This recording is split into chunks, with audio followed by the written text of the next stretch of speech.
The Lakers offense goes cold in New York. And meanwhile, did LeBron James get an all-star nod he didn't deserve? The debate is already beginning. That's next.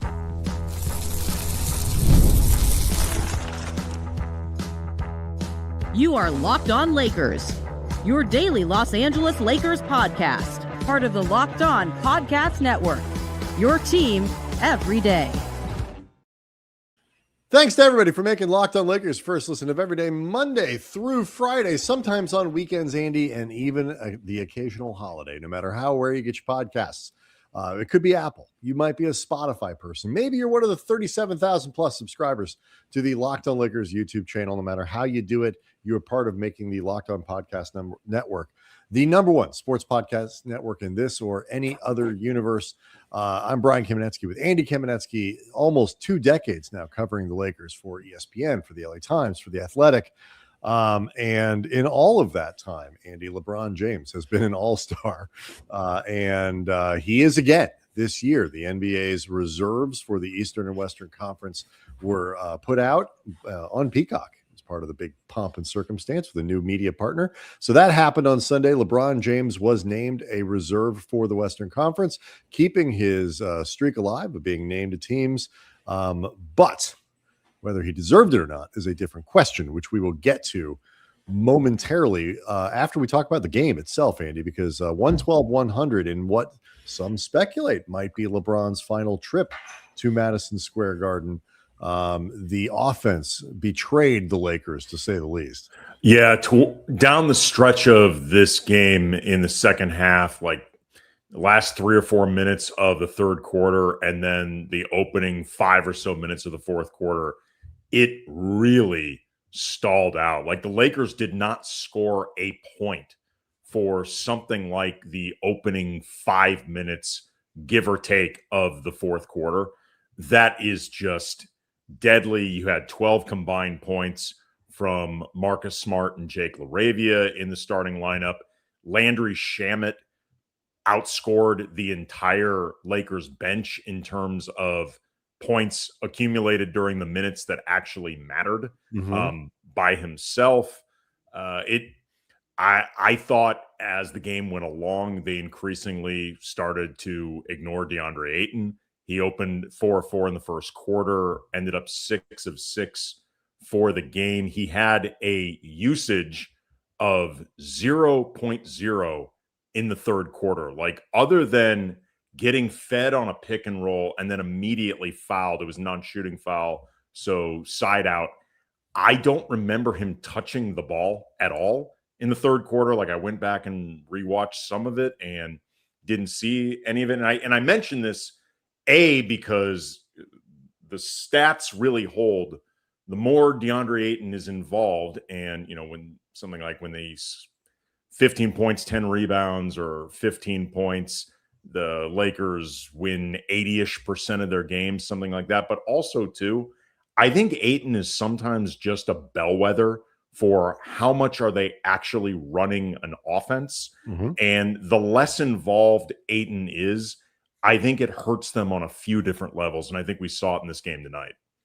Want to let people know that today's episode is brought to you by Game Time. Download the Game Time app, create an account, use code LOCKEDONNBA for $20 off your first purchase.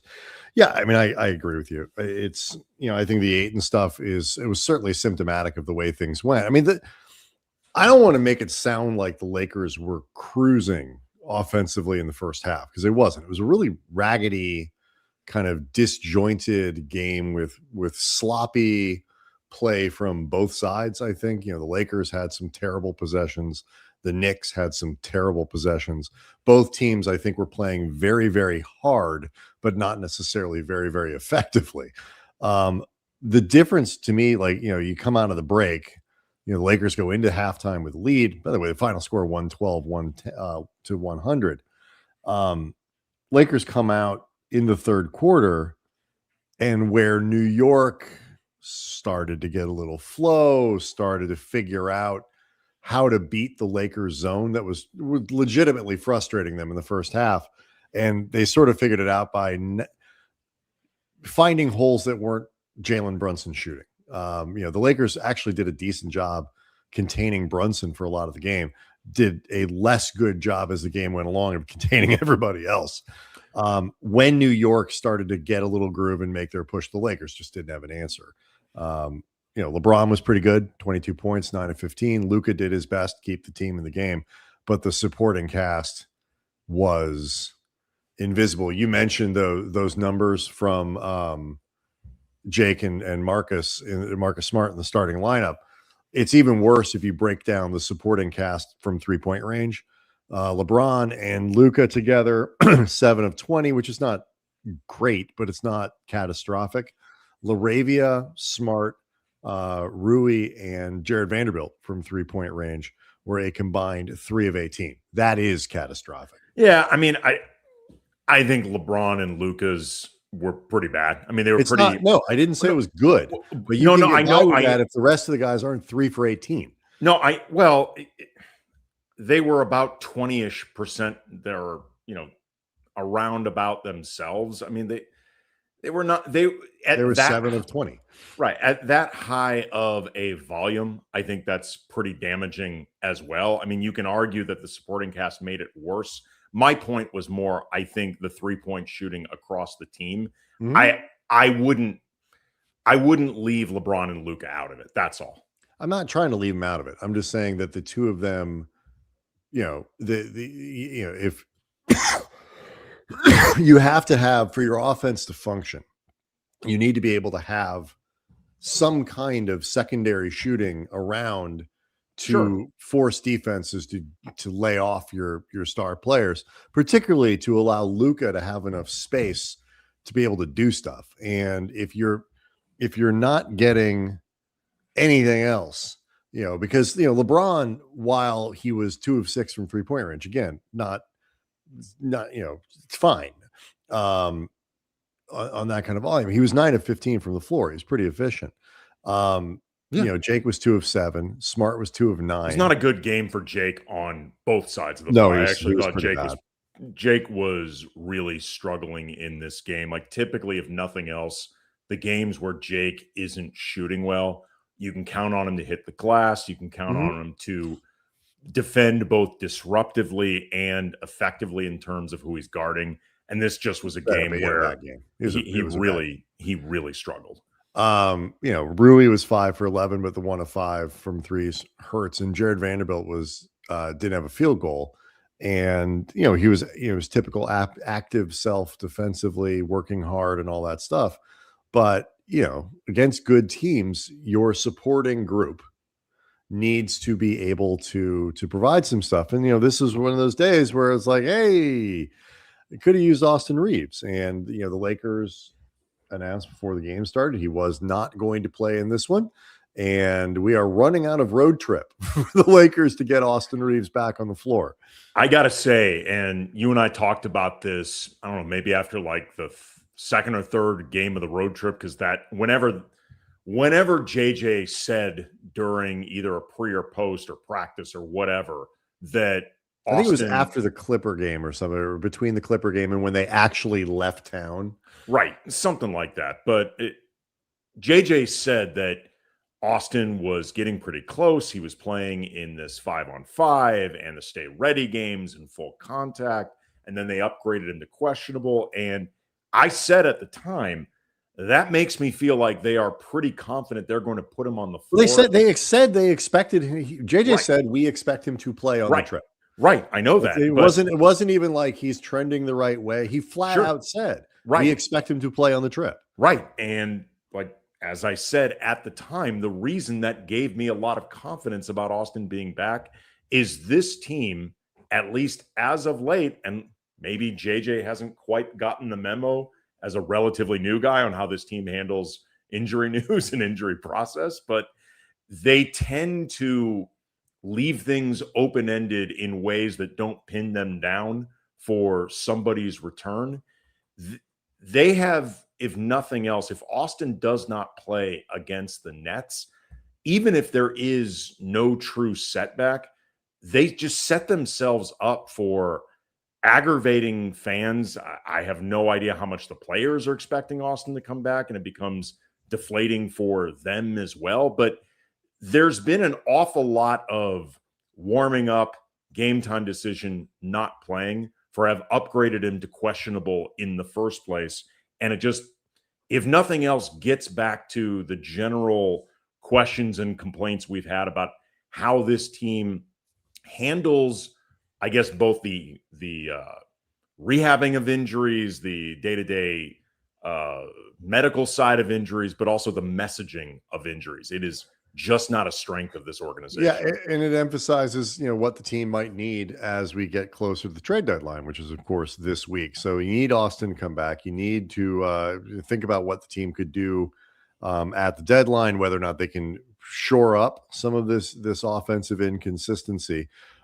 So that is going to be a key theme that we discuss over the course of the week.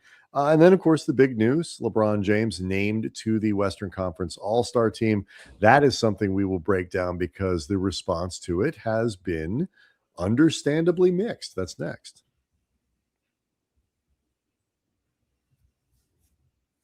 Locked On Lakers is brought to you by PrizePicks. The big game is almost here. There's no better way to cash in during America's biggest sporting event than PrizePicks, where it always feels good to be right. And this week, PrizePicks has a max discount for the big game live in the app right now. Drake May just needs one passing yard for the max discount to win. One passing yard. Add another player to your lineup, and if your picks hit, you can cash in. PrizePicks is super simple to use. It takes no time to get started. The whole format is clean. Just pick more or less on 2 to 6 player projections, and the social feeds feature is awesome.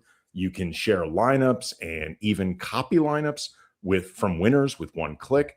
Download the PrizePicks app today. Use the code LOCKEDONNBA to get $50 in lineups after you play your first $5 lineup. That's code LOCKEDONNBA, LOCKEDONNBA, to get $50 in lineups after you play your first $5 lineup. PrizePicks, it is good to be right.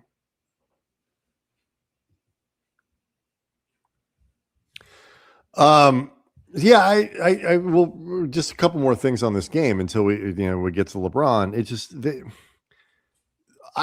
defense along the 3-point line broke down consistently throughout the game. New York got pretty hot and all that stuff, but it's like at some point you can stop saying other teams get hot against the Lakers. Lakers just don't defend the 3-point line well. But overall, especially in the first half, like they put in the amount of, the work and the effort. And I think the energy was there. They are being betrayed. The defense gets a lot of the headlines, but they are, I think, just as often being betrayed by their inability to score consistently than they are their inability to defend. And, one side gets the attention, both sides can be problematic.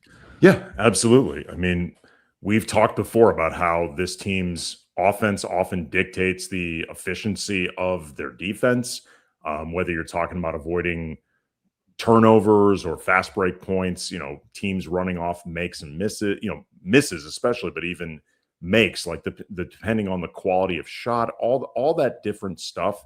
And I think this team often gets juiced, I think, off really good defensive stands. And they forced the Knicks into a few 24-second violations. They played, they played pretty until the offense completely collapsed. They were neck and neck with New York. By the way, has been, there are, the Lakers aren't the first team the Knicks have shut down recently. They've been, I think they came into the game having won 4 straight.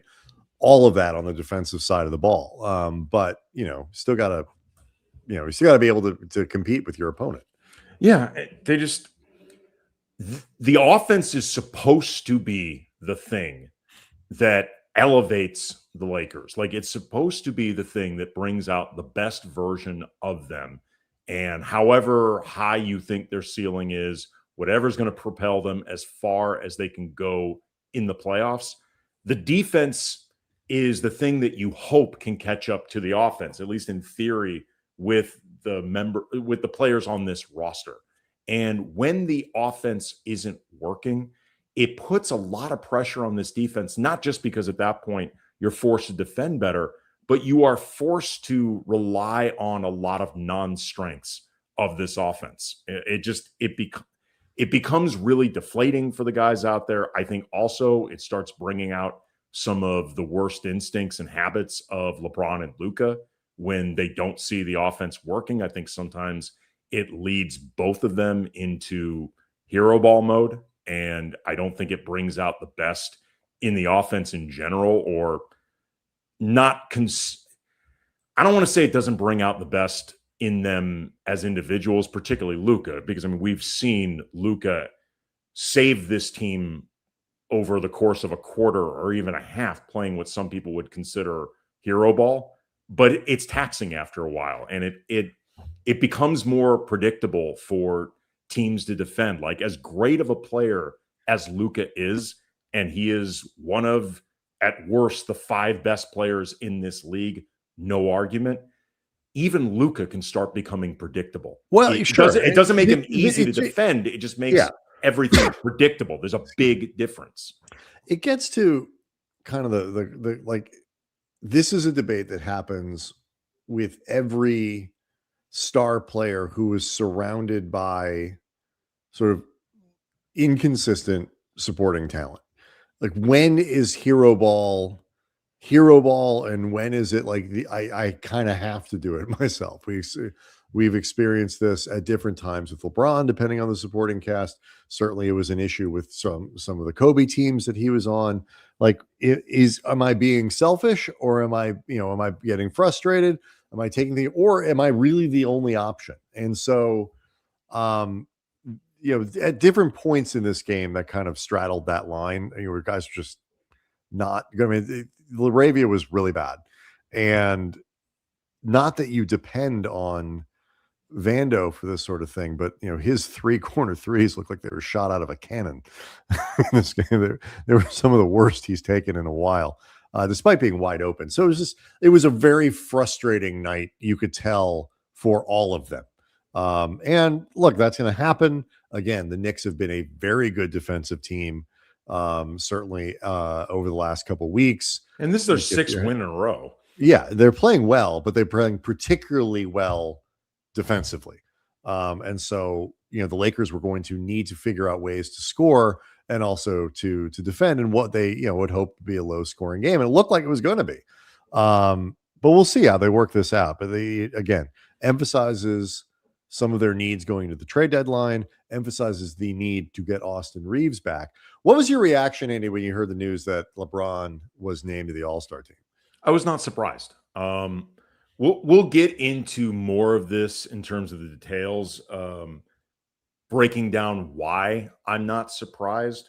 But LeBron had, I think, been considered kind of a bubble candidate, like a bubble reserve, like sort of on that border, with a lot of other guys, not just LeBron, to be clear. But I think a guy like LeBron, if he is legitimately on the bubble, when you start factoring in everything he's meant to the league, the historic nature of every time he makes another All-Star game, and the fact that this could potentially be the last All-Star game that he ever plays in, and assuming LeBron manages to get through, knock on wood, the next 2 games without an injury, it becomes the last All-Star game that at the very least they can plan on LeBron being able to participate in. Because even if LeBron plays next year and manages to play a reasonable amount of games, whether that's his final season or not, you can't plan. I mean, it's hard to plan around injuries in this league, period, even for guys in their prime. But for a guy in his 40s who is currently battling right foot joint arthritis and started out the season with sciatica, it really becomes more difficult to plan out. So we'll get into more of the particulars that I think made LeBron a legitimate bubble candidate as opposed to a charity case. But no, I am not surprised at all, really. It's interesting. So the full list of reserves in the Western Conference, it was Denny Avia, Devin Booker, Kevin Durant, Anthony Edwards, Chet Holmgren, Jamal Murray, and LeBron. And, certainly those other guys, I mean, Avia was 100% expected. Booker too, especially given how good Phoenix has been. Kevin Durant is Kevin Durant. Ant has been great. Ant almost made the starters. I mean, he came extremely close to making the starters. Yeah, and is a fringy MVP candidate. Like, there's no way he's not going to be there. Exactly. Chet has been spectacular since that little early season injury issue or whatever it was, but been in the lineup. He's been fantastic, and so you want to try to figure out, especially too, Oklahoma City's been too good almost to have only one guy there, and Jamal Murray's been spectacular, especially even helping keep the team, the Nuggets, afloat without Jokic for a long stretch of time. None of those guys are surprising. And I agree with you. I wasn't surprised by LeBron. To me, it raises a question, though, like you say. I wonder if the league isn't not just concerned, but I don't want to get too conspiracy theory, but maybe they almost know something that the rest of us don't. That if you want to get LeBron in one more All-Star game, you may not have an option next year, not because who knows if he's hurt, but he may not be playing. It's going to raise speculation, I think, to that this is a legacy pick more than anything. Because I think, and we'll talk about this next, when you get to the question of should he be on the team, it's a stickier thing to answer. So we'll get to that next.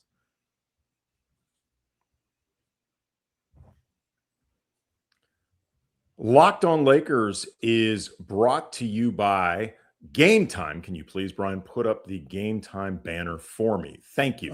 There's nothing like being in an NBA arena, the crowd, the energy, the moment. Getting tickets, though, that part hasn't always been so simple. And that's why Game Time has become the go-to app for scoring tickets fast without the hassle. It puts the advantage back where it belongs with you, the fan. Regain your power.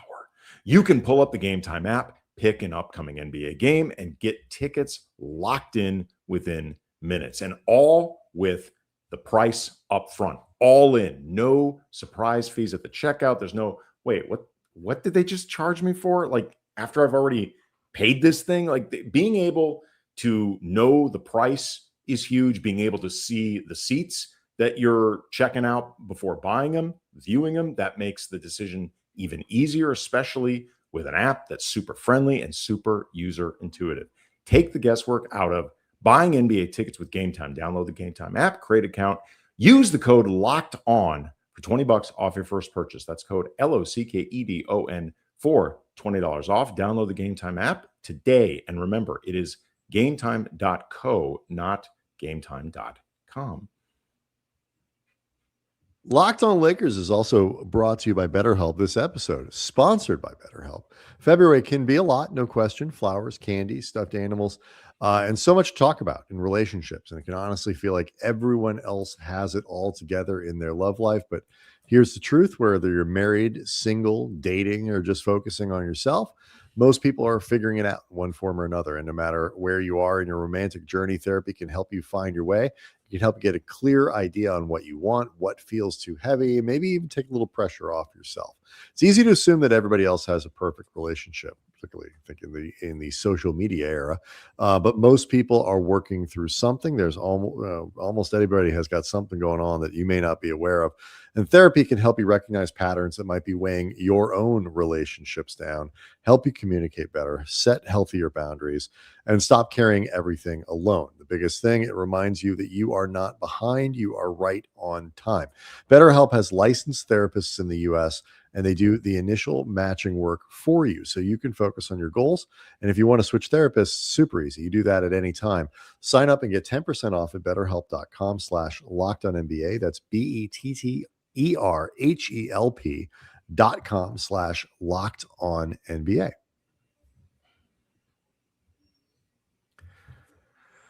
So aside from being a monument to the idea that All-Star rosters ought to be expanded. The idea that LeBron would be a legacy pick, I think, is what a lot of people were expecting. And I do think it's fair to say, like, over the last month, he's played all-star caliber basketball. He's put up all-star caliber numbers. Averaging, low, 23, 24 points a game, 6 rebounds, 6 assists. Like, the numbers have been there. But if you start comparing the numbers, Andy, I think for the whole month, for the whole season, for the 31 games now, I believe he's played, and then compare it to guys like James Harden, who has played more games and has been statistically, I think, arguably better. I think Kawhi Leonard, who has played more games than LeBron and has been statistically better. Alperen Şengün in Houston. You start breaking this stuff down, and there are 3 or 4 guys at the least who have stronger paper resumes than LeBron. They may. I mean, remember, a lot of this went down, some of the voting and things like that, when Kawhi had missed a ton of games, and that's going to factor into some of the early returns voting, which I think influenced how a lot of this shook out afterwards. And I remember when the starters were announced and we talked then about, like, is LeBron's streak of, obviously making the starters, that's been broken, but is his streak of making all-star games going to be broken? And I went through how the actual voting broke down. And this was, I'm guessing, 3 weeks, a month ago, something like that. But LeBron was 8th overall in the West when you combined media vote, fan vote, and player vote. He was 8th among players, 8th among fans, 9th among media. And he has some of the fringier guys you mentioned, like, or some of the guys on that bubble: Kawhi Leonard, Denny Avdia, Devin Booker, Alperen Şengün, Jamal Murray. Like, to whatever degree you think media voting matters, they got basically the same amount of media votes. LeBron was higher among his peers in terms of player voting, to the ones, I guess, who took it seriously enough to care. The ones who didn't vote for Bronny. Right. But the reserves are, I mean, so are you saying that, like, because it's a coach's nomination, but I'm sure the reserves, like, no, I understand that, but I'm saying, I think this is instructive in terms of how you view all of this. I'm not saying that I'm not saying that the coaches took a look at the spreadsheets and decided what to do. I'm saying that I think it's instructive in looking at the overall picture, which, again, to me, goes back to, I think LeBron was kind of a fringe all-star this season. And whenever you're figuring out who's going to make it among the fringe guys, you're going to be looking at different factors to break a tie. And if a tie is being broken by the idea of it is possibly the last all-star game for arguably the greatest player in NBA history, that we can, again, go 2 games without an injury, guarantee he's going to be able to participate, I'm cool with that breaking the tie. It's an all-star game. By definition, that means you are showcasing your stars. LeBron is one of the biggest stars in the league, or who has ever been in the league. I'm good with it. Yeah, I mean, you and I are not all-star preciousists.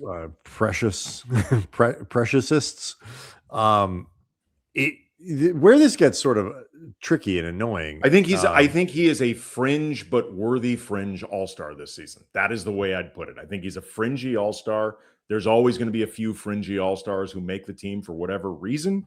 If this happened to play into LeBron being selected this year, which I don't think there's any. I mean, look, if you're just saying, if you're just lining up who have been the, 12 best players in the Western Conference this year, you don't put LeBron on that list. Probably not. No.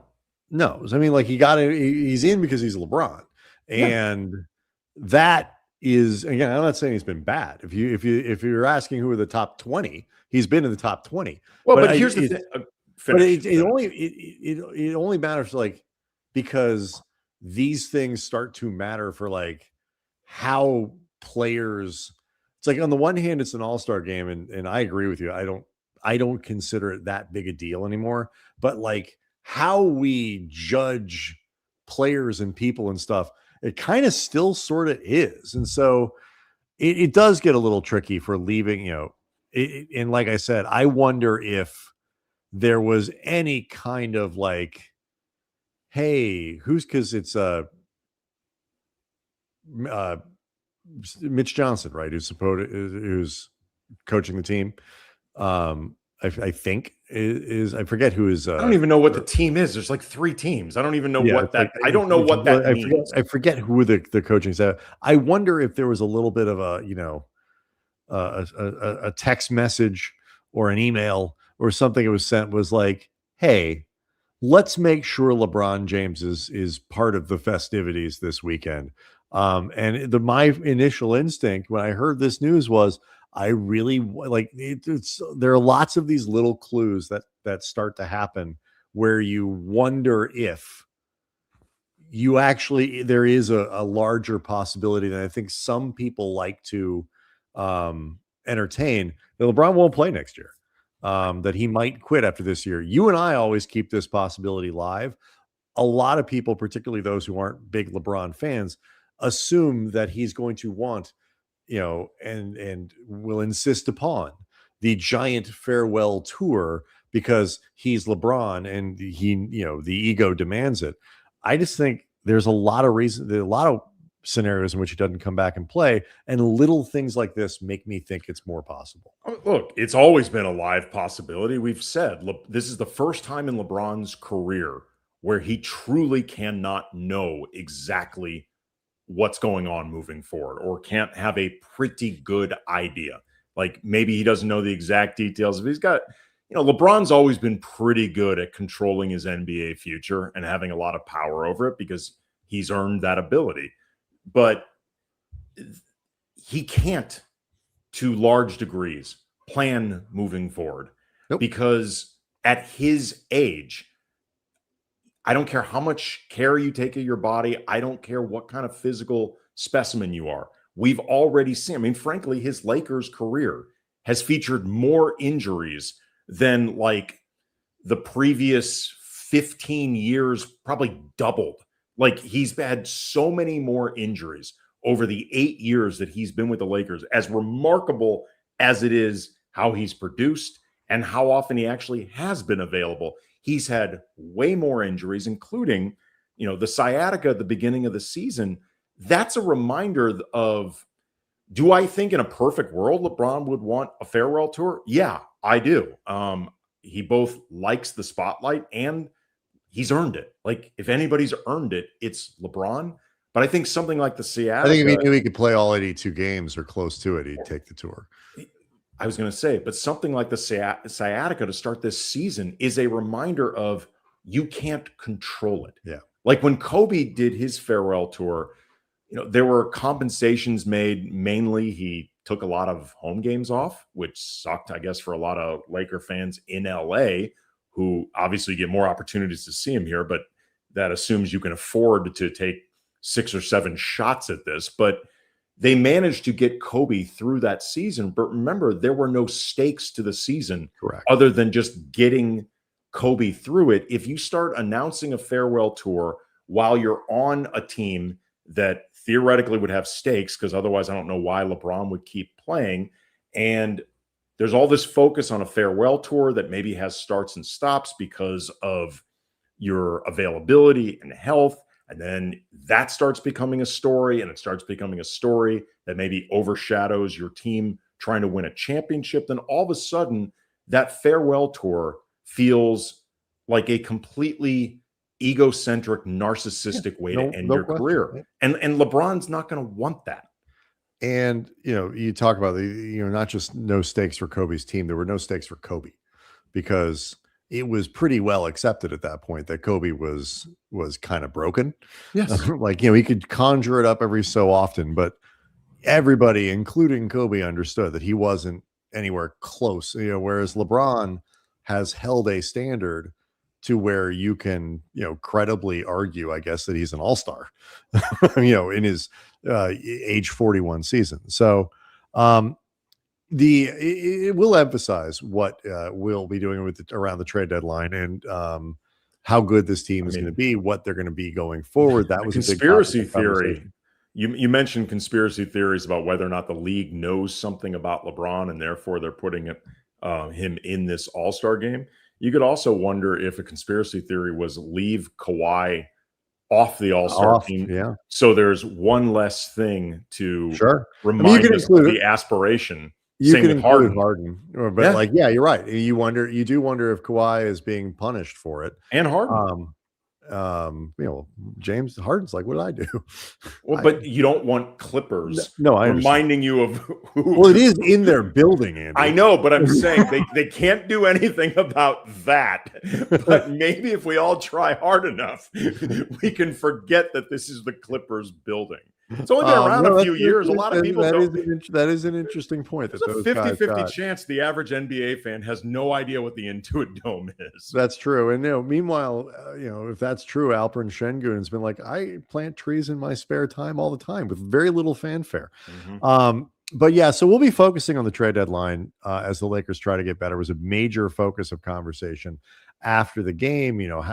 Whether or not the Lakers have enough to get by and continue to give themselves a chance to win. It is a reminder as well of the Everyday Club, because with the deadline here, we want to give you a free month of the new Everyday Club to help you get ready. If you need a group chat to keep up with the chaos, you can join ours. Everyday Club member, you get into all the group chats on the Discord for the Locked On Network, including the Locked On Lakers one that Andy and I participate in. You can talk to us, talk to the national guys. You also get ad-free versions of the show. So if you sign up by February 5th, which is the deadline, use the code deadline to get that first month free. Tap the link in the show notes to learn more. Locked On Lakers on YouTube is we're going to hang out with over 37,000 subscribers. We'll see everyone tomorrow.